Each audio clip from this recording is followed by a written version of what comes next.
Hello, welcome back to Tottenham Logic. Today's video is about whether Postecoglou will adapt his tactics for next season. Should he adapt his tactics, or should he just stick to what he believes in? Smash the like button if you think Postecoglou should stick to what he believes in. So let's go into the issues surrounding Postecoglou's system at the moment. So what a lot of people are talking about is obviously the high line. We all remember the Chelsea game when we went down to 9 men and we played a ridiculously high line and they kept exposing us after a while. But just remember, just before that, we nearly equalised. So it might have been a whole different story. But yes, we were exposed many times, ended up losing 4-1. So this is when everyone said, we've been found out now. They know our tactics. They know what we're doing. It's easy to counter us now. But coincidentally, everyone found us out when we got injuries to two of our best players and suspensions to two more of our best players. Then all of a sudden, people found us out at exactly the same time. Very coincidental. But again, that was one of the issues. Another one of the issues in this system is inverting two wing-backs. So inverting two wing-backs, so basically they're playing in the midfield, basically as two number 10s, probably crowding out Maddison, so you're affecting Maddison's game. But also on the counter, you've only got Van der Ven and Romero at the back, so you've got a back two, which leaves us very, very exposed, which happened time and time again last season. And I have to admit myself, it's very frustrating. We didn't really have a recognised number 6. Basuma started off very well, playing in that position, but then just tailed off after his suspension. Then he got a bit of an injury. Then he went away to AFCON. So it was just a bit. I don't know. He was just not the player he was. Bentancur was injured most of the season. He wasn't the player he was. So we didn't really have anybody in the midfield that could just run the show. So it was leaving us very exposed at the back because the defence were getting no protection whatsoever. So, and another problem with it as well is we have top quality managers in the Premier League. These managers will find your weaknesses and they will expose you. You know, you've got Pep Guardiola, there was Klopp last season. Arteta is doing tactically showing how good he is now. You can go lower down. I like the Wolves manager. His name escapes me at the moment, but I like the way he does things. Areola at Bournemouth. I like the way he plays football now.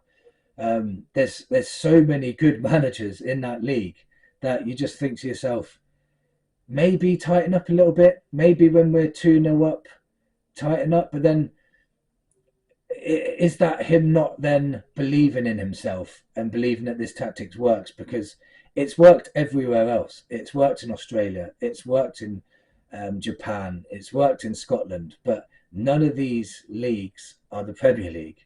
It's a big, big jump. So let's see how this can be fixed and how it can be adapted. So let's just say Postecoglou tweaked it a little bit. Let's just say instead of the number 6 marauding up front with everybody else, he held back. So basically we had a back three. We have a Van der Ven, Romero who can split, and let's say Basuma or Archie Gray for now, for example, can sit in between them two and mop things up. And obviously you got Vicario as the keeper sweeper if anything else happens. So that could be a little bit more secure. He could also probably just invert one wing back at a time. So at one part of the game, Udogi's marauding forward and Porro sits back with the holding midfielder there too. Or they'll swap it, Porro goes up front and Udogi sits back. Maybe that will give us more stability at the back. But also, maybe improving the forward line would help, because the amount of times we were missing chances and then the ball came back the other way and we ended up conceding, that happened so many times. We created many, many chances and missed many chances last season. I think Johnson on his own missed 17 big chances on his own. Can you imagine the whole team putting away even at 50% of what we missed? That would have relieved pressure on our defence as well. I don't think personally that Postecoglou will change anything. I think he's going to go all out again, the same as what he did last season. I think if I've listened to a lot of interviews with players, they're all saying that the tactics have tweaked. So he's going to keep his same tactics, but I think he's going to tweak it in a way where we're not going to be so exposed. So I'm a little bit more confident of next season. Of they've had a year with him, they know what he expects from them, but also he's put in some more detailed ways of his system, so they understand it more. So I don't think we will let in as many goals next season. Obviously, the arrivals of Archie Gray, who's very good on the ball, Bergvall's very good on the ball, and if they develop at a good pace and adapt to the Premier League, they could be two very good additions.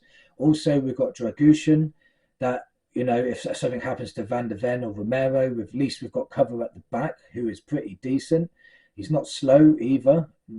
Some people think he is, but he ain't. You've got now, I think Jed Spence will be the backup to Porro, which I think is an upgrade on Royale because of his pace. He can get back in the system. He suits the system a lot better. He can run maraud up front, but he can also get back as well. He's better on the ball, in my opinion, too. So we've got 4 players there already. And in the news, reports are saying that we're nearly signing Solanke, who at the moment I'm not totally convinced on. I've been researching a hell of a lot on this guy, and he seems to have a lot of positive feedback about him. Because you've got to remember, it's not just the name, it's do they fit in the system, and everything that I've researched about him is perfect for the system. So hopefully I'm proved wrong on him, and he fits in well and bangs in the goals, because again, if we've got him holding the ball up and him putting the chances away, again, that relieves pressure at the back. If you've got like ball playing players like Bergvall and Maddison playing it to him, and if we do sign an attacking winger as well, people are not just going to go gun-ho attack against us, because they'll be worried about what's coming the other way. So that could be another thing that could happen. But let me know in the comments what you think. Do you think he should adapt it? Do you think he should just tweak it? Do you think he should change it? Or do you think he should just stick with what he knows and go with that?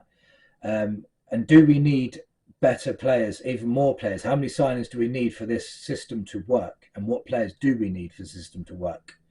And I'll see you on the next one. Come on, you Spurs.